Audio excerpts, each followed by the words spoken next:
And today is the last day of the Igniting Burnout series. So if you've been catching up, this is day 31, 31 days of burnout. And so if you've missed any of the days, go back through the lives I've been doing. And each day for the Mental Health Awareness Month, I have been taking one topic under the umbrella of burnout. And we're talking about it in deep dive, right? Today is I was thinking about how can I end this series because um to be honest, like there is something at the end of it that I'm going to mention to you all in terms of what is the next step. But I was wondering, like, how could I end this series? And what I thought of is that although I've been giving you a lot of information, a lot of value over this last month, and I've heard a lot from you that said it's helpful. So thank you for the feedback I've been getting. But I've also been thinking to myself, but what can I actually do which is useful for people right now? Like, I'm not sure what the next thing is going to be yet. So what can I do in the meantime? And what I thought of is that life is life in right now. People are going to be throwing things at you. Work is going to be throwing things at you. The world news is going to be throwing things at you. And there's going to be moments where you feel kind of overwhelmed. You feel emotionally exhausted. You feel detached from yourself and you feel like you're going in robot mode. You might feel like nothing matters in the grand scheme of things when you look at the big picture. There's going to be all kinds of things you're going to be experiencing in the day-to-day basis, all of which is going to have an input to how you feel in terms of burnout. And so I thought, what could be better than having a list of questions that you can ask? Yes, James, what's going on? Yes, Harmon, going on? Sherelle, Anthony, who else is in the room? Phil, Taz, who else is here? I'm trying to see who else is here. Thank you all for being here, Agni, as well. So today is day 31 and it's like 10 questions to help you beat burnout. And this is something you can do anytime, right? So for example, you could be in the office looking at something which is approaching. You got a deadline coming up, you've got your manager breathing down your throat, you might have seen something on the news that you can't unsee, you might have just had an argument with your spouse or your best friend. All kinds of things could be implementing to make you feel burnt out in that moment. But then the question is, what do you do about it? Right. So today is that one. So it's really brief overview. I'll try and keep it as short as possible, but as impactful as I can. All right. So there's 10 questions that you can do. You can ask them in any order, but this order I find works for me. This is something that I do. Number one is, what is the signs, symptoms of burnout that I'm experiencing? What I'm actually experiencing, getting a name of it, right? So if there is something that's going on internally, is it anxiety? Is it fear? Is it excitement? Is it pressure? Is it expectation? What is it that I'm feeling? What are the signs and symptoms internally and externally? Am I coming out in rash? Are there headaches? Are there things that are happening in terms of my behavior that changes? How do I know that I'm experiencing burnout? If you've been through it before, there'll probably be certain things that you experience that gives you like warning signs, red flags that let you know you're heading towards burnout. If you haven't experienced it before, that there are certain things like I just mentioned that you can look out for: changes behavior, breathing, like panic attacks, feeling like you're under pressure at work, and things that you could usually handle, you can't handle right now. Things that usually bring excitement don't bring you excitement. All those kind of things are signs that something is shifting, something is going wrong. Maybe you're taking on too much at work, at home, within the family, within the community, something like that, right? So you're thinking about, what are the signs and symptoms of burnout am I experiencing right now? And how are they impacting my daily life? What is the impact? What is changing? Am I able to do those little things anymore, or am I not? Am I reacting to people differently? What is the impact? That's question number one. Number two is, what are the causes of the burnout? So once you look at the signs and symptoms, like the outward showing, your changes of behavior, etc., what is the cause and what is the trigger? For example, what are the things that have happened in my life that have changed the circumstances which are leading me towards burnout?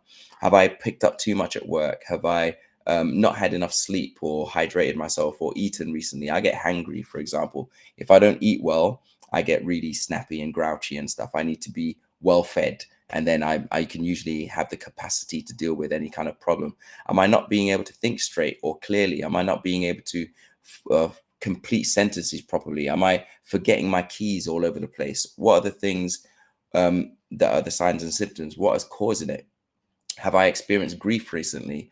Have there been a change at work that I'm struggling to manage? Have I left work and trying to find a new one? Am I under stress at work or at home with the kids or with my partner? Have I just had an argument? Like what is it that is causing it? And it may not be one thing. These are causes, plural. Because what often happens is we try to think to ourselves, what is the thing that is causing the problem, or what is the thing that I'm feeling? Often it's a combination of many things, and which is why it can sometimes feel difficult to handle things. You're like, oh, I thought it was this, I solved this, and I'm still feeling it. That might be because there's more than one thing that is having an impact as to how you're feeling, right? So question number one is, what are the signs and symptoms? What are the outward showings that I might be hurtling towards burnout? Number two, what is causing that? What is happening within my life? Is it my mentally, emotionally, physically, spiritually? Is it to do with my career? Is it my lack of recreation? Am I not doing anything fun anymore? Is it something at home with my relationships? What is it? Am I not going anywhere? Am I stagnant in life and my career? All those things could be a combination of things that can cause it. Once you have those things down, you go to question number three, which is, what self-care practices am I neglecting that could help me deal with this, right? So what this is basically, when we find ourselves under pressure heading towards burnout, the things that help us keep above water we stop doing. So for example, you might stop eating, you might stop hydrating yourself, you might stop sleeping properly, you might recline into your own space instead of speaking to your friends and family, and hide, thinking to yourself, okay, I'm going to deal with this myself because I don't want to burden people. And but then what ends up happening is that you end up in your negative self-talk and you have no one to help you out. So sometimes, like, going into your own space can be like the worst thing, into your cave. So what are the things that are, like, you're not being in nature anymore, you're not um doing the things that you used to enjoy, like all those things? What are the self-care practices that you've neglected that could help you recharge or rejuvenate, right? So that's question number three. Question number four is, how can I set boundaries in my work and personal life to prevent burnout and prioritize well-being? You'll notice that all these questions are not closed-ended questions. Closed-ended questions are the ones that can be answered with a yes or no. Open-ended questions are the ones which you have to explore. So for example, if I was to look at question four, how can I set boundaries in my work and personal life to prevent burnout? I could have reworded that to say, is there anything I can do to set boundaries? And easily the answer could be no, which is what we usually train ourselves to do. We train ourselves unknowingly, subconsciously, to shut up from the opportunity to build that growth, to solve that problem. So open-ended questions force us to actually think of an answer. So in this case, how can I set boundaries in my work and personal life? Mean that in a situation at work where you're under pressure, you've got teams and all that kind of stuff, you could easily say to yourself, there's nothing I can do. And so you don't find a problem. Whereas this means you have to force yourself to think of one. So who can I speak to? Is this a HR issue? Or like, do I need to raise it to a further manager? Do I need to just speak to my manager and say I'm overloaded? And how can I spread this work within my team? Yes, what's going on? Oh, longest time, Lorna. Hope you're well. We need to catch up, by the way. Yes, Aline, longest time. Hope you're well. We're talking about burnout today, and this is the last day of 31 days of lives. And today's looking at 10 questions to help you beat burnout. So if you're experiencing burnout, you feel like you're hurtling towards burnout and you don't know what to do, these 10 questions could help you out. Number one was, what are the signs and symptoms? Those are the outward things, whether it's the headaches, whether it's your change in personality, those kind of things. Number two, what are the root causes of your burnout? What are the triggers? What are the things that have happened today that have ticked you off and sent you off towards this line towards burnout? Number three is, what are the things that do help that I've stopped doing? And so that could be things like meeting up with your friends, or eating well, having enough water, sleeping well, all those basic things in terms of the things that you usually do. Yes, you finally made one of my lives. So glad you're here as well. Number five is, what activities, I can't even count. Number five, what activities bring me joy and fulfillment? I did a section on this, a live on this. So if you haven't seen this one, scroll back even on Instagram, and you'll see that I did a section on the impact of joy on burnout. One of the things that happens as we get older is things get really serious. So we start to focus on the things that are tangible, the things that go towards progression, and that's great. And we can call that work, right? In that sense as well. But then we also need to think about play. And I've said before many a times, I don't like this idea of work-life balance because it puts work at the same level of as life. I prefer work-play balance because work and play are both underneath life, which is the bigger umbrella for me. So the question is, what activities bring me joy and fulfillment, and how can I incorporate more of these into my daily routine? So, for example, that might look like something I did before. Yes, bro. Good to see you.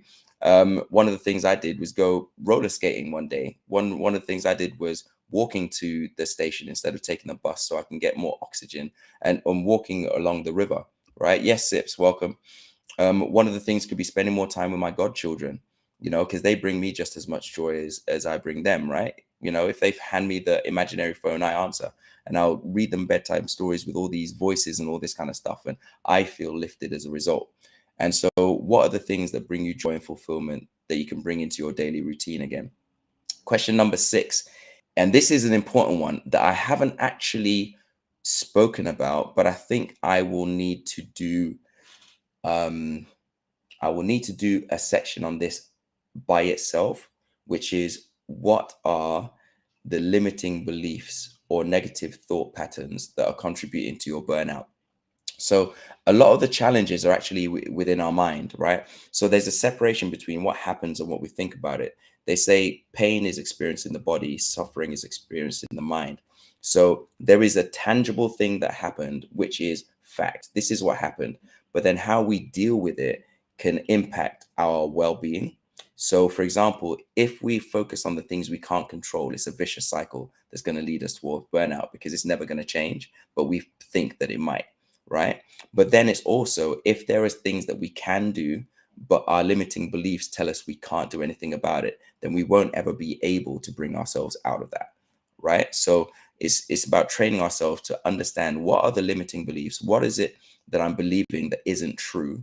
And what can I do about that belief, right? So yeah, definitely we need to talk. Like, if it's something you're experiencing, then we need to talk, definitely. um Sip says, me and you both, burnout is real, 100%.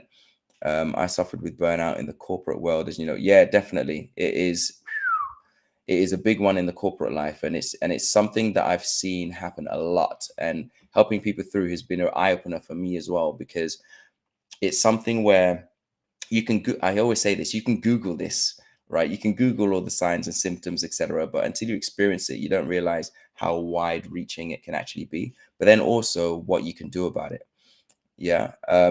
No worry about it. I'm going to be saving this live on my page as a reel on YouTube, on Instagram. And if you're on LinkedIn or YouTube, this is going to be up there anyway. All these questions I'm going to be putting in the caption, by the way. So if you miss it today, come back and watch the video and look through the questions and train yourself to get used to asking yourself these questions. If you find it hard or there's difficulty or whatever, then that's when you can give me a call. We can talk about it, see what else I can do to help. Um, he said, I think I'm having burnout right now. It's wild.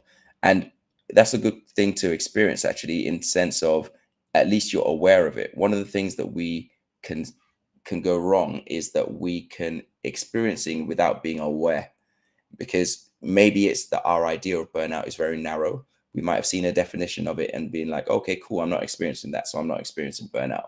But then once you understand the wider reaching effects of burnout, then you'll be like, oh, actually, this is what I'm experiencing. I need to do something about it. So you're at the first stage, which is that you are aware that you might be having burnout. So the next question is looking at the first question asked, which is, what are the signs and symptoms? What are you experiencing that makes you feel like you're experiencing burnout? Number two is, what is causing those things?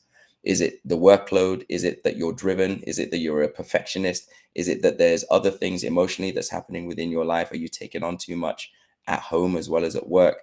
Is it that you care too much about different, or not too much, or you care about certain things that are happening within the world or within your home or your family or community, which is applying pressure? Are there expectations on you that you're struggling to deal with? Are there things that you can't control that you really wish could change? Like all those things can affect your ability to deal with burnout, because once you actually know what it is, then you can deal with it. Burnout, both physically and emotionally, both can be a lot, 100%. And I think, again, a lot of people look at burnout as a physical thing, or in terms of acts and tactics and tasks on your to-do list, but it's more far-reaching than that. Emotional burnout is real. Like one person defined it as caring too much for too long, right? But then it's also taking on too much for too long. And we all have capacity for certain things, and we can't necessarily compare ourselves to others, because there's nurture and nature, right? There's things that we are born to do inherently. We might have certain aptitude for listening, certain aptitude for outlet, certain aptitude for being there for other people, or being able to communicate our thoughts and feelings. But then there's also things that we learn along the way. Have we had experiences that have shut us off from certain things that could help us? Have we been disappointed or let down from people we cared about? Have we gone through this cycle before and we just haven't known how to get out of it? Have we not had the right support? All those things can contribute to us finding ourselves back in this space where we're trapped in this cycle. So it's really important to actually explore all this. I'm glad you're asking these questions. Keep them coming. Although I have something here that I'm trying to get through and respond to you all as well. Peter, Olivia as well, you're here. Good to see you. Michelle, good to see you again. Yeah, so just to recap, number one is, what are the signs and symptoms? Self-worth is a whole, yeah, definitely. Sorry, I'll come back to that. Self-worth is one which I haven't spoke about explicitly, but what I have talked about is your self-image. So the idea of, and those two things are related, your self-image and your self-worth. If you don't consider, they're intrinsically linked, really. So your self-image is going to be built a lot of the time as a child, right? So it's the things you experience, it's what you believe the world to be, and where you sit in it. So the kind of world kind of teaches us to grade things and compare ourselves, etc. And the risk of that is that we start to have this idea of self-worth. We start to put a price.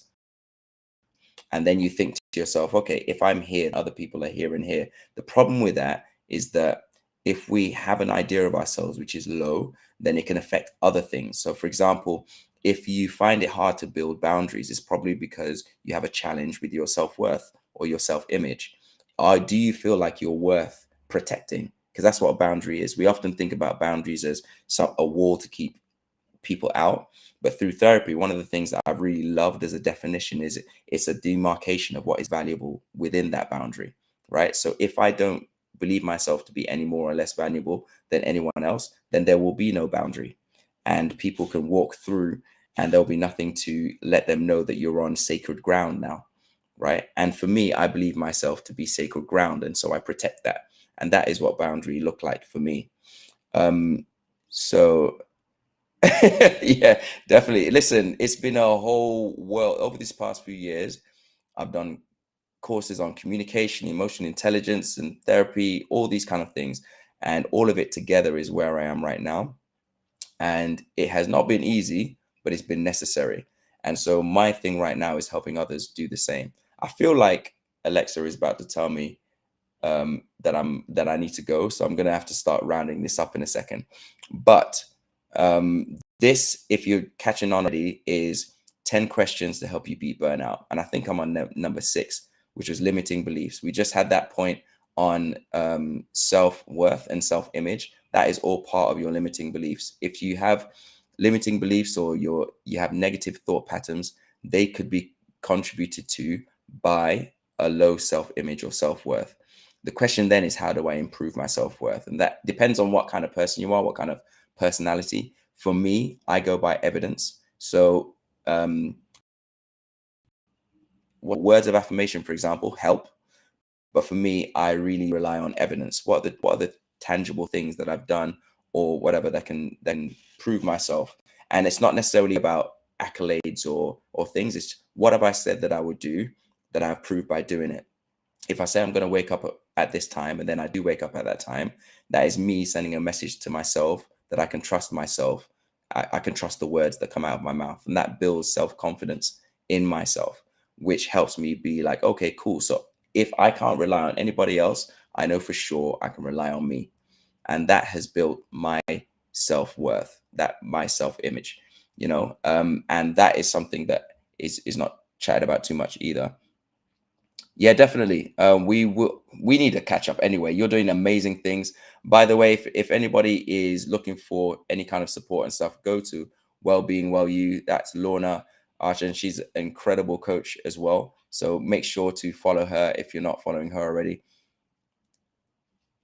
Yes, yeah. I'm giving 10 steps instead of five. Through the last 30 days, I've been giving five things each day. But today I wanted to land on something big, right? And there were too many. I couldn't narrow this down into five anyway.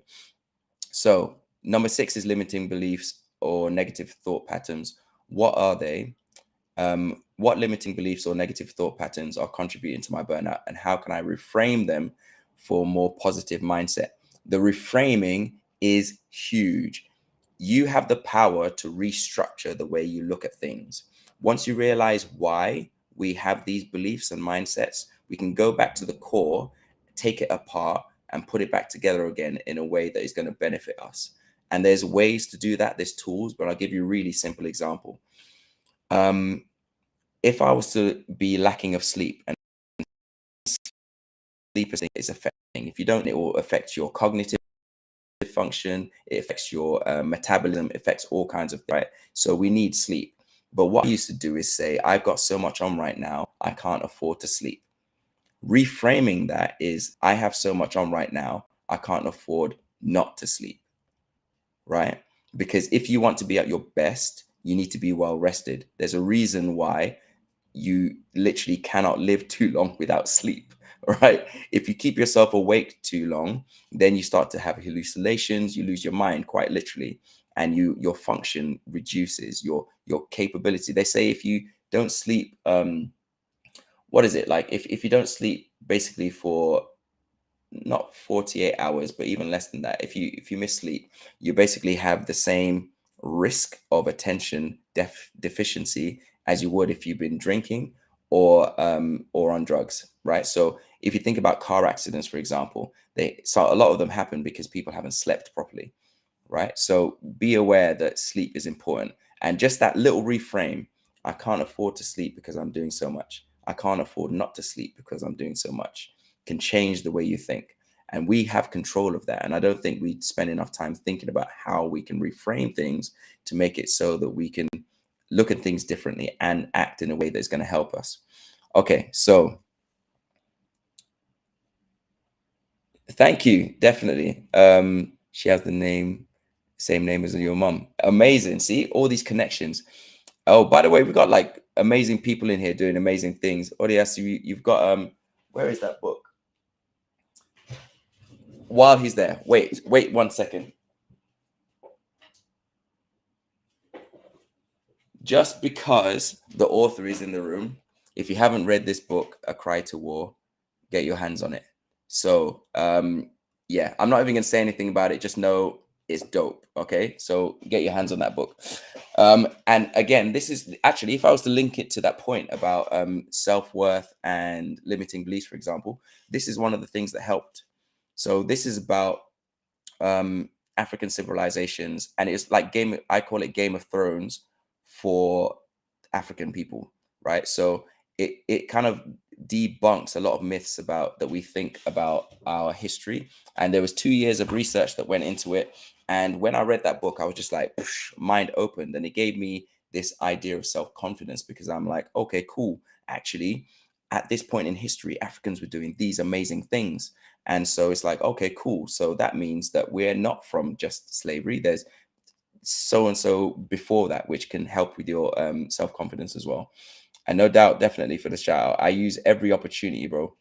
Um, yes. So number seven, which is 7 out of 10 questions to help you beat burnout, is who can I turn to for support, guidance, and encouragement in my burnout recovery journey?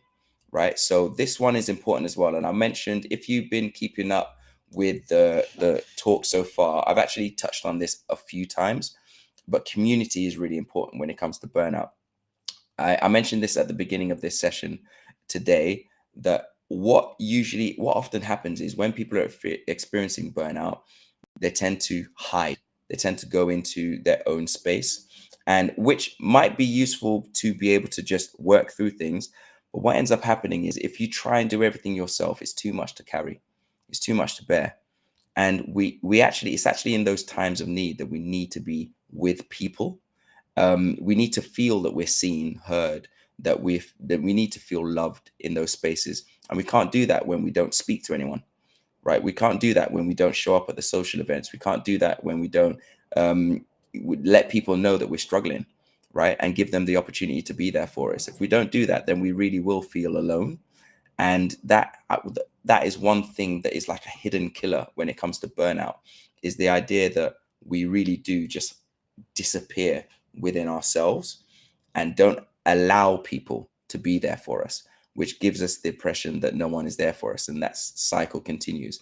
So it's important to look at where can you find support, when you can find who is good for a shoulder to cry on, who is good for advice, who can I turn to for guidance, right? Who can I go to for encouragement? Who's my hype man or hype woman, right? Those might be three different people. You might have friends in your environment, or people, acquaintances even, that are just really good at these things, specific things, and making sure you go to the right person for the right thing, right? Don't expect comfort for the person who's really good at solutions, because they're going to switch to solution mode when actually you need a hug and you just need to talk, right? So it's paying attention to who has those skills within your network, and knowing when you need something, which is again awareness, paying attention to what you need in that moment. When you go into that, finding that person to meet that need with you. Okay. I'm just going to quickly go towards the end of this. Number 8 is, what goals and intentions can I set for myself to move forward with resilience and purpose? One of the things that can increase your rate towards burnout is not moving. Progress can help you get out of burnout. And that I mean progress in any kind of way, not just with work, for example. Okay, cool. So I met this deadline. One of the things, if the deadline was like the big thing that was causing you stress, then meeting the deadline can relieve some of that stress, right? So for example, I got a friend of mine who was moving house and job at the same time. That's a lot of stress. In the moment, she was experiencing burnout. But the moment she got the job, the moment she moved it into a house, whew, just light. She was floating on air. I could see the molars at the back of her mouth when she smiled. Like, it was crazy, like completely different human. And so she felt light. She felt energetic because there had been some change in her circumstances. So in some ways, what goals and intentions can I set for myself to move forward can be ticking something off your to-do list, giving yourself that little hit of dopamine, right? And that is more of an external goal and intention. Or it can be internal. Am I going to book a session with a therapist? Am I going to read that book on relationships? Am I going to feed myself the right foods, change my diet up? Like, what are the things that I can do, which is like a goal where I can say, okay, I can achieve this thing. And linking it back to our conversation on self-image and self-worth, is, if you say you're going to do it, do it. Because if you say you're going to do it and then you don't do it, it provides conflict within the body, which is going to increase that stress. And that cognitive dissonance, I believe one thing and I say the other, and then I do something completely different. That whole thing can be a cause of stress by itself. So you can start by trying to deal with this thing over there, and then you deal with it, but you still feel stressed because now you're dealing with the internal dissonance, right? Which is when what you do and what you say don't agree. So try your best to set goals and intentions. First of all, make them SMART goals. I had a whole session on that before, which is looking at what are the things that are specific. Don't do these huge goals that are really vague. I want to be rich. What does that mean? Specific, measurable. Can you tick it off once it's complete? Um, Attainable. Is it actually realistic, right? Is it relevant to your career, to your life? Is it, to your values, your belief systems? And is it time bound? So when are you going to do these things, right? Once you're clear about these things, then it can help you get to burnout, and put milestones in between.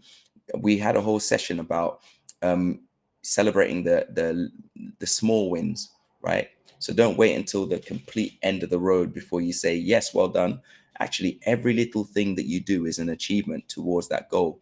If you feel like you're feeling burnt out because you don't have physical energy, and you realize you need to work on your physique, for example, and you want to get to your target weight, then don't wait till your target weight before you start celebrating, because that could be 6 months down the line. And if you don't celebrate or do anything within that time, you might feel, what's the point? So every pound you lose, for example, give yourself something to celebrate.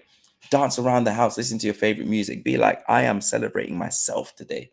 Take a day off, whatever it means for you. Celebrate yourself in that moment, and do it regularly on that road to whatever you're doing. And then be compassionate to yourself if you don't, which is the next thing. Number 9 is, how can I practice self-compassion and kindness towards myself as I navigate through burnout? Not every day is going to be a win.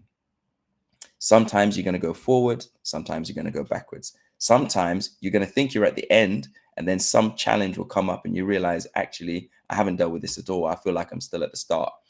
Those things will happen. It's part of the journey. And anyone who tells you that you're just done today is not being real with you, because you could be done right now, but there could be a complete change of world scenario tomorrow that we have not prepared for, and we don't know how it's going to impact us. Now, in that moment, you now have tools to help deal with that, but it doesn't mean you're not going to feel anything. So pay attention to the things that are happening in your life, and be kind to yourself. Treat yourself how you would treat someone you love, someone you care about. You know, if they're struggling to do something, if they slip up one day, would you go, it's because you're a waste man, because you're useless, because you're not worth anything? No, you wouldn't do that. So then why would we do it to ourselves? I thought I had overcome eating at night, but I am far from over it. Listen, acknowledging it is the first step. Acknowledging it is the first step. And if it's something that you genuinely want, ask yourself, first of all, where is that want coming from? Is it you that it's coming from? Which voice? So for example, for me, some of the things that I said I would do that I didn't end up doing was because deep down I didn't really see the point. Like, for example, my physique. I There was one moment I wanted to go to the gym, I want to bang out gym, I want to get hench, all this kind of stuff. Then I realized, actually, that's not something I value. No wonder I'm not really going into it trying to change. But what I do realize, though, is that I do want to be healthy. I do want to be able to have a physique that is, not just outwardly, but inwardly healthy. And so what I am looking to right now, knowing myself, I know gym isn't my thing. I've tried it before. It doesn't work. Right. So now I'm looking for classes. So can I pick up Muay Thai or boxing or something like that, which is a physical activity, which the training is intense, which is going to do the same thing that the gym does, but in a communal setting, because I realize I don't work on my own. Like, so a question for you is that if it's not working and you still genuinely want to do it, and it's your voice that's speaking, is what can you change about the way you're approaching it, which will make you more likely to achieve it? And how can you celebrate the little wins as you go, so that if anything goes wrong, then it's not like gonna end you? Because what sometimes happens is we make a mistake, we beat ourselves up so much, and then we don't start again, and then we never have the opportunity to meet that goal ever. Lorna says sometimes these things creep up on us and we can subconsciously be in denial too. 100%. Acknowledging and accepting where we are at is part of the journey of overcoming. Exactly. It's like, for example, if I go on a race, there's no point in me believing I'm at the last sprint if I'm not, because the way I would act at the last sprint is different to if I'm, 5,000 meters from it, if I'm doing a marathon, for example, right? So I need to be aware that things can happen. I think one of the risks as well is that we kind of think to these things like a switch, like it's binary. you're either okay or you're not. But it doesn't work like that. It's a gradient. Like you said, things creep up on us, and it's little things. Like, so for example, I did I used to deliver workshops on unconscious bias training for Talawa. And one of the things we taught is microaggressions, right? And you might see someone flip out all of a sudden. What you haven't realized is that they've been experiencing microaggressions all the way through their day. And it's little things that build up over time. And it's the same with stress. Stress doesn't always just come as this big unload on your shoulders. It could be like something little goes wrong over there, something small goes wrong over there, or something small, something tiny. You may not even notice, like consciously, you may not even notice this one. Someone greets you a different way, or doesn't introduce you to the friends, but they introduce everybody else. All these little things start building, building, building, building, building, until you get to a stage where you feel this tension within your body and you don't even know what where you got here, how you got here. And when I was on LinkedIn, my co-host Matty did a really great introduction on a session we did on triggers, and she pointed out that during your day, if you were to look back, you might find yourself snapping at 3 o'clock in the afternoon and wonder why, but then you might have experienced 20 triggers up to that point. That person who rushed past you as you got on the bus and made you miss it, and so you had to wait. That person who, didn't return your call when it was something that was for a deadline that's coming up. That conflict that you had last night that you still haven't got resolved. All those things are triggers to get you to a state where you will get to a point where you will snap in some way, either like the fizzy bottle analogy I always about the fizzy bottle will happen is either if you shake it each time, and each time you shake it is an example of added stress, it will either explode or it'll, and those are two very common responses to burnout. Either we explode and we're like, oh my god, I'm had enough, and you go crazy, or you feel nothing at all, and then you just find yourself being a shell of yourself walking across the earth, going into robot mode without ever really experiencing the highs or lows. And it's not about being stoic, it's about you literally just don't feel anything, you've got nothing left to feel, right? So there's a lot of that can happen. So being compassionate towards yourself as things happen, and acknowledging that you're going through something, right? And not beating yourself up with it when you're going through it. The last thing, the last question that you can use to help yourself beat burnout is, what small steps can I take today to start reclaiming my energy, passion, and joy? What are the things I can do today? Okay, there's one of these things where we can find ourselves in these spaces and think, okay, I'm going to give myself a goal. Like I mentioned, what goals and intentions on number 8. I can think to myself, where do I want to be in by the end of this year? Right, there's 6 months left, and I could use the wheel of life and see where I am between 0 and 10 on my physical, mental, emotional health, where I am in my career, where I am with my family, friends, community, all that kind of stuff, and be like, okay, I'm kind of like a 4, but I'd like to be at a 6, and I'll feel really good then. When I'm going to do that, okay, well, there's an event in August, so maybe I'll do that then. And that's great, having something to look forward to, something that you put together and say, okay, when that happens, that'll be a trigger for me to do this action, knowing that I'm going to feel differently as a result. But what can you do right now? What can you do today? Okay, and that could look like anything. It can be a plan, so you can say, okay, this is how I'm going to get out of it. It can be breathing exercises to deal with the stress within your body. It could be booking yourself into a therapy session, or booking yourself a flight or a day off with your employer. It could be anything. Like, what can you do today, right now, where you know that by doing it you would start to relieve some of the pressure that's building up internally, which we call stress. For me, when I book Sierra Leone at the end of the year, as soon as I book it, I feel lighter, right? Just because I know that that's something that's coming in the future. But booking it, the activity of booking it, feels like a release. It's like a celebration of myself. I am rewarding myself for this year by booking this flight at the end of this year. What happens to me at work when I cannot react to certain things as they are not helpful? Yeah, and sometimes, and that's just like, you stop caring, like you can't be bothered. It's like, oh, whenever I do this, no one really pays attention on all these kind of things. These can hurt you towards burnout, because then it's like, what's the point?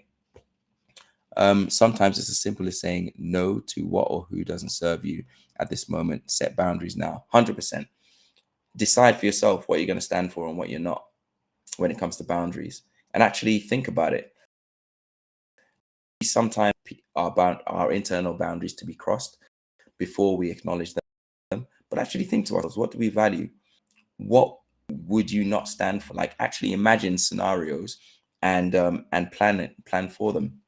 I read about this thing recently, which is quite interesting. I can't remember the name of it, but there is a name. You know, I think it's jumping into the void, I think they call it.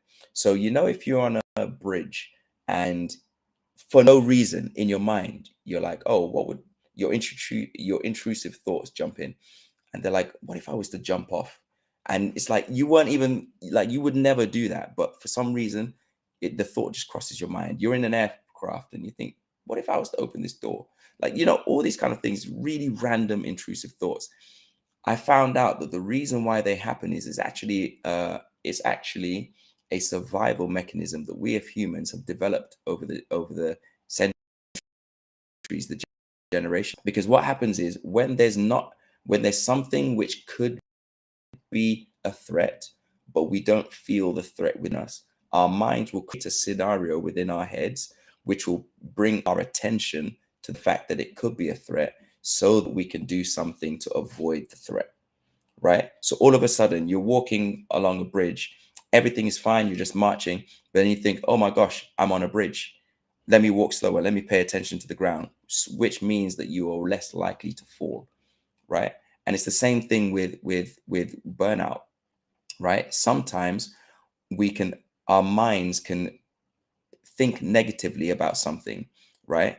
And this happens with my mom a lot, right? So she's really good at seeing the things that could go wrong. And I say really good intentionally, because I'm not good at seeing what could go wrong, right? So she's good at seeing what could go wrong. And before I saw it, oh no, you're killing the vibe, you're doing all this kind of stuff. But actually, it's really important to acknowledge those things. When we think about negative things, it's not about necessarily thinking, okay, everything is terrible. This is something to be aware of. Your inner self, your inner child, your ego protects you from something, right? If someone crosses your boundary, it's trying to say, you know what, you're worth more than this. We don't agree with that. Do something about it, right? And so then you're like, okay, cool. Somebody did this, so now it's bringing it to my attention. Let me do something about it. Okay. So, what small steps can you do today to reclaim that energy, that passion, that joie de vie, right? And I encourage you to think about that right now as you're sitting there. You've gone through these 10 questions, and I'll just recap.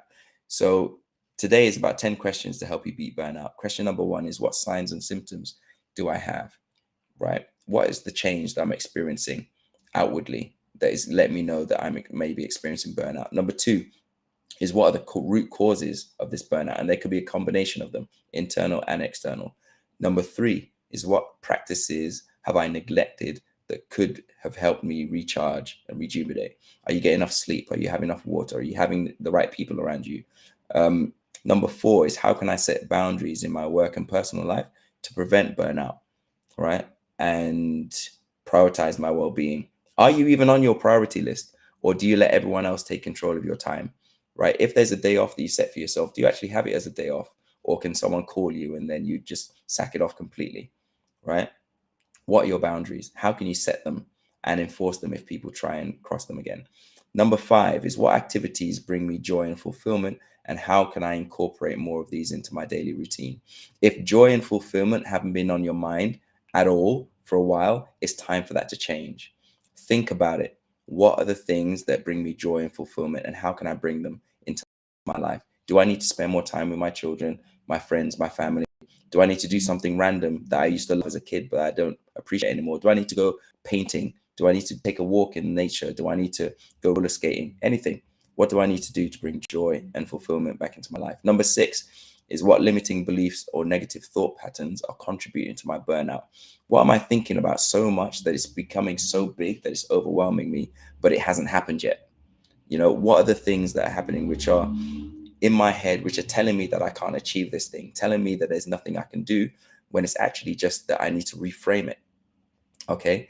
Instead of I can't do this, ask yourself, what can I do? But just changing it from a closed end thought to an open ended question will automatically change your life. Number 7, your mom sounds like a good strategy coach in the making. Honestly, actually, coming back to this, my mom is actually my first, I would say my mom is my first coach. She does this naturally. She's just really good at identifying patterns and helping bring light to certain things. She's really good at asking open-ended questions and just giving you space to talk. And I think that's where I learned it from. Number 7 is, who can I turn to for support, guidance, and encouragement? For me, it might be my mom, right? Um, Number 8 is, what goals and intentions can I set for myself to move forward with resilience and purpose, right? What progress can I make with that thing? What progress can I make with my personal development? Number 9, how can I practice self-compassion and kindness towards myself as I navigate through burnout? And actually think about it. Am I going to have a cheat day? Am I going to just allow myself this one loss? Am I going to allow myself to go back and forward and not think that it's linear, right? What is the thing I'm going to do that's going to practice self-compassion like I would to other people? What can I do for myself? And number 10 is, what small steps can I take today to start reclaiming my energy, passion, and joy in my life? And it might be what small step, it might be an individual step, what I do right now. And I would encourage you, if you don't yet have one thing, make that thing to join our WhatsApp group, our community. So there's an ICDANE. ICDANE stands for I Can Do Anything, Not Everything. You can join our ICDANE community on WhatsApp, and I will put the link to it within the I'll either put it in the comments, or I'll put it in the, what's the word I'm looking for? The bio. I'll put a link in there. And if you're on here, then it's going to be in the description, right? So what can I do? And the answer to that is join the WhatsApp group, especially if you need more help. If it's something where you've been working on it for a while and you've seen no progress, join our WhatsApp group and just get involved in the conversation. Introduce yourself, and let's talk. It's also a space where I'm going to be letting people know early about anything that I'm going to be doing with regards to burnout. Every now and again, I'm going to be offering sessions. I'm going to be offering a program course, for example. There's going to be resources, things like that. And anything that I come across, I'm going to be sharing in that group. So not everything is going to be coming onto Instagram, onto YouTube, onto LinkedIn, but everything will be going into that WhatsApp group. And of course, you've got other people in that group as well, so you can speak. You can see, it's like one of the things, I spoke to a guy who used to go to Alcoholics Anonymous, and maybe this is Burnout Anonymous, right? And one of the things he said that was valuable at that space is giving you the answer to everything, but just knowing that other people are going through it is like a really big key to of it. Because if you feel like you're the only one experiencing anything, then you might not even know where to look.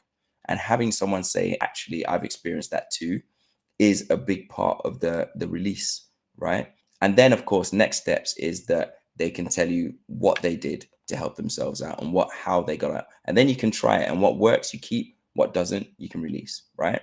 So, yes, yeah. So I'm going to put the link in the bio that you can join into, and it's for anyone who's experiencing it. But please only join if it's something you're experiencing, right?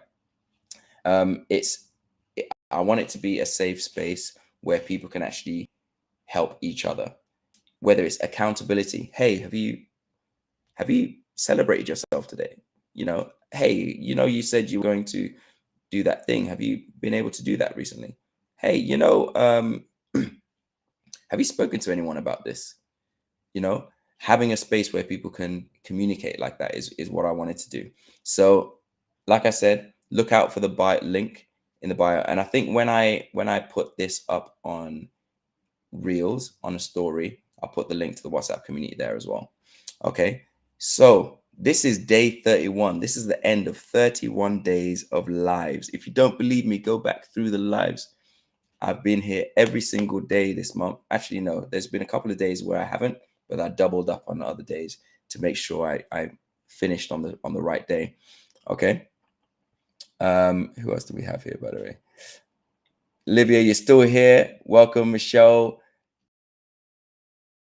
for being here. Kasha, DJ, Uja. So good to see you. Lorna, you're still here. Amazing.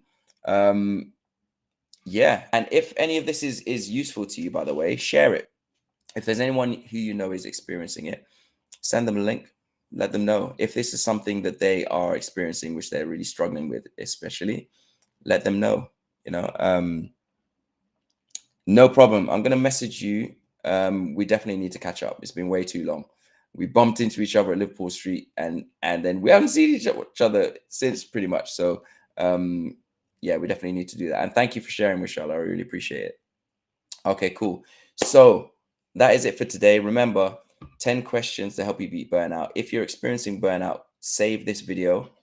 Save this video. Send it to yourself in WhatsApp. Join the WhatsApp group, which is going to be in the description. It's going to be in the link in the bio. And join that group and just share, right? Whatever you do today, be kind to yourself, though. Be kind to yourself, because it's wahala out there. So don't beat yourself up. The world is trying to do enough of that already. Be the safe space that you need first, and then try and build the safe space with other people. In the meantime, if you struggle with that, let me be the safe space. Join the group. We'll have conversations. We'll see what you need and what else I can produce to help you. There's things like worksheets and stuff that I'm looking to develop. And I'm going to bring Matty into it as well, because she's a phenomenal burnout recovery coach based in France. And some of the stuff she does is just incredible. I think we've done lives on LinkedIn over the past month, and the feedback we've been getting is that we make a really good team. So I want to continue that, and she'll be in there as well. All right, wicked. Whatever you need to yourself, and I won't see you tomorrow on one of these lives. Maybe, yeah, maybe a book. One of the things I wanted to do is collate all the stuff that we've done in the lives and the audio rooms on LinkedIn and put it into some kind of resource. But we'll see. Definitely great teamwork. Have an amazing night, whatever you're up to, and see you soon. If you do need help, just message me, and don't wait.